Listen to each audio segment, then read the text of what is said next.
interested in performance, who are doing a lot of workouts and trying to recover but not trying to grow muscle, get stronger, or build endurance, then it makes sense to do both. Like skill development. Skill development, or you're an athlete in season. So you have to, what's so great about Andy is he really points out the specific ways to train given your specific goals. So for getting swole, stay out of the ice bath after a workout. Like he's always making fun of the meathead. I love it. I put myself in the meathead category only because I don't do a real sport now. I work out and I run, which is I'm an aspiring meathead. Okay, so one of these days I'm going to get back to jiu-jitsu, or I'm going to get to jiu-jitsu. Now, in terms of training, he has this beautiful 3x5 concept for strength. Pick 3 exercises, compound exercises, multi-joint movements. Do 3 to 5 exercises for 3 to 5 repetitions per set. But what's interesting about this is 3 to 5 times a week is a lot for a muscle group. Squatting 5 times a week for 5 reps, meaning you're working pretty heavy, meaning you're close to failure but not failure for strength generally.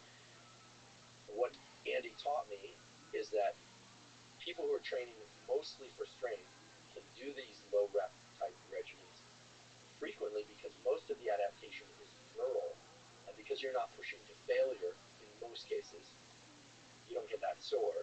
And so it's the motor neurons getting the muscle fibers to contract more intensely or with more efficiency in other ways that's leading to these strength gains. And this is why powerlifters can train every day or 5 days a week or 4 days a week.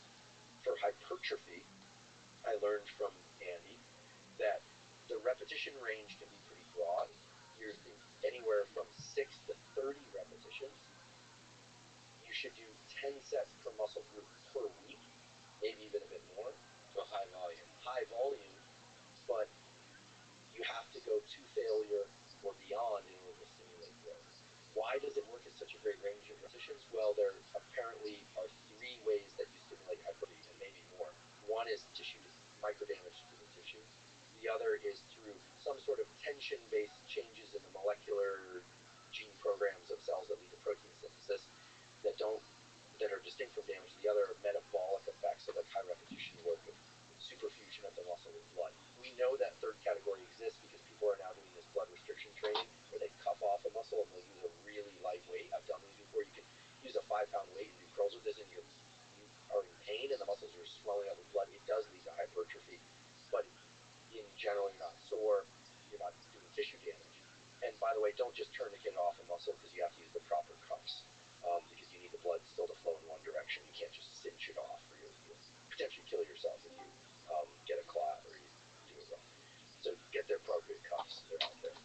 And then for endurance, I learned something really cool. So I work out basically, I go to the gym every other day on average. 3 or 4 days a week I do that, but generally not 2 days in a row. Work out, next day I'll do cardio, and the cardio for me is always a 30 to 45 minute jog, kind of zone 2 cardio.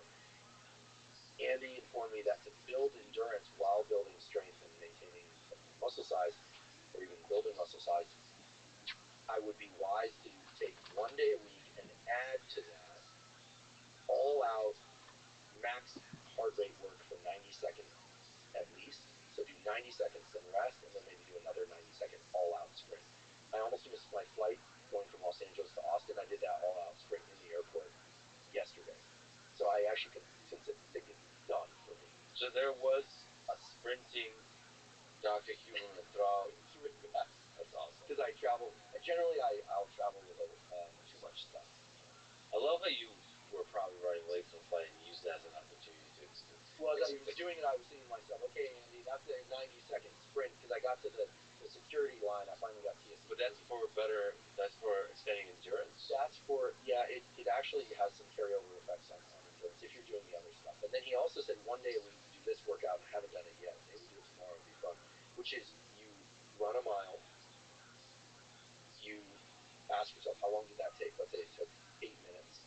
Then you walk or rest for 8 minutes. Then you run another mile as fast as you can, and then you rest for the equivalent period, and you do that 1 to 3 times once per week. And so as an all-around fitness program, you could collapse this into something where you say, okay, you're going to work out with the weights for about an hour every other day, maybe take 2 days off every once in a while, maybe not. You're going to do 6 to 15 repetitions. You're going to push to failure on some of those, not all, because some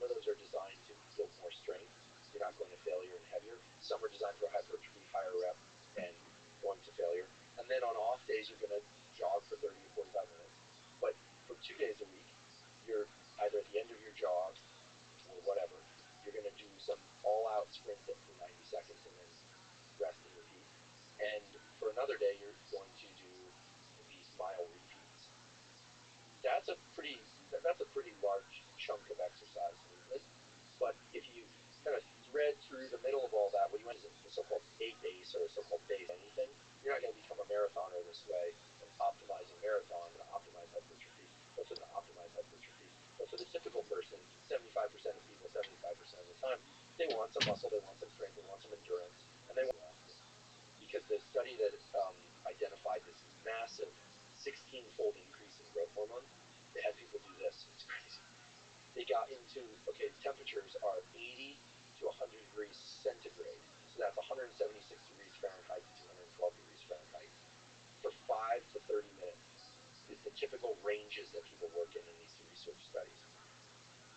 For maximum growth hormone release, don't do sauna more than once a week, but get into the sauna for 30 minutes, as hot as you can safely tolerate. So probably for you that'll be 210 because I suspect you'll be on the high end of things.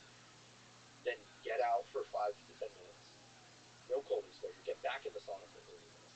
Then they had them do it again, out for 5 minutes, back for 30 minutes, out for 5 minutes, back for 30 minutes. They had them do 2 hours of sauna exposure to get that growth hormone release. Now, for the reduction in likelihood of dying of a cardiovascular event, stroke, or otherwise, the more often you do sauna, the better.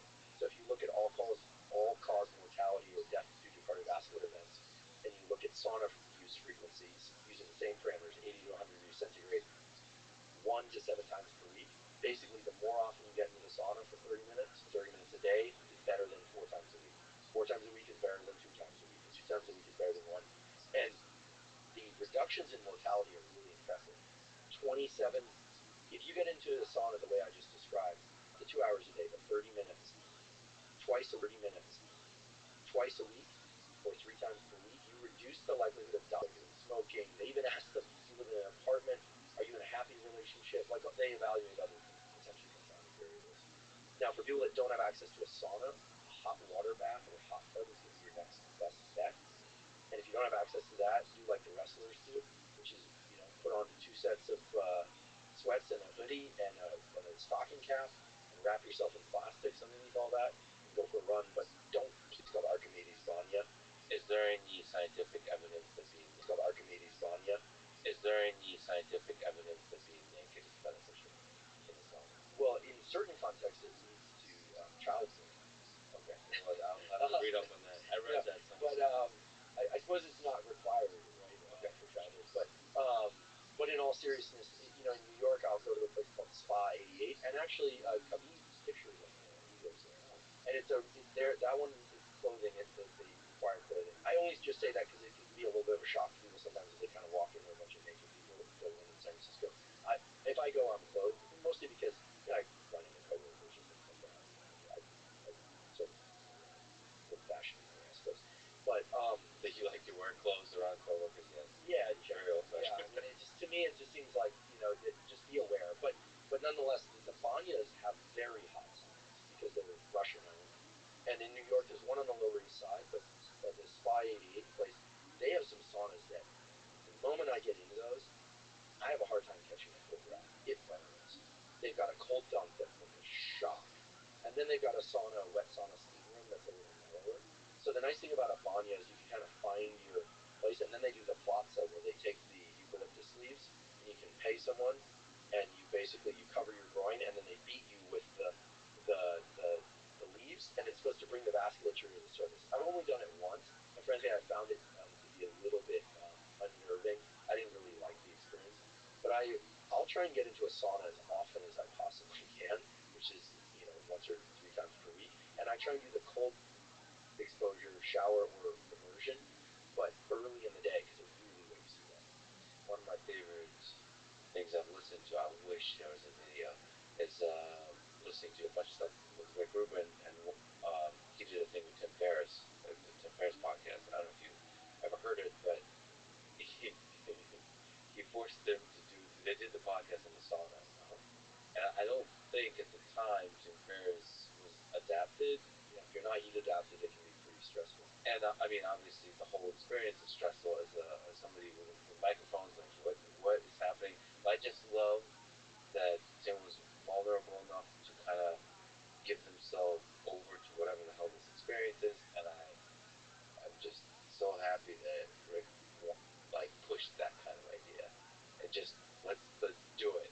That's a very Rick Rubin kind of thing to do.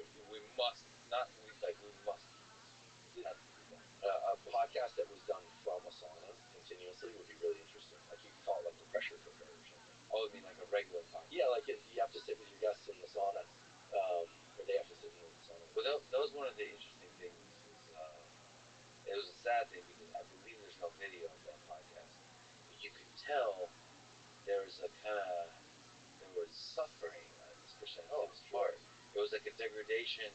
He started over time not being able to put words together correctly, which he's very eloquent, and so you could see there's like there's a struggle. Heat and cold pull you down from the inside. You have to. I mean, there's a reason why the screening process for making, SEAL, they call it SEAL training, but it's really screening and training, involves cold waters because if you're in the heat, you'll die or damage tissue. In cold, you can do it quite extensively before you die or damage tissue, but it is stressful. I was gonna say one thing that I sometimes enjoy seeing these social media posts where people get into the ice bath. They look really stoic, like they're really tough.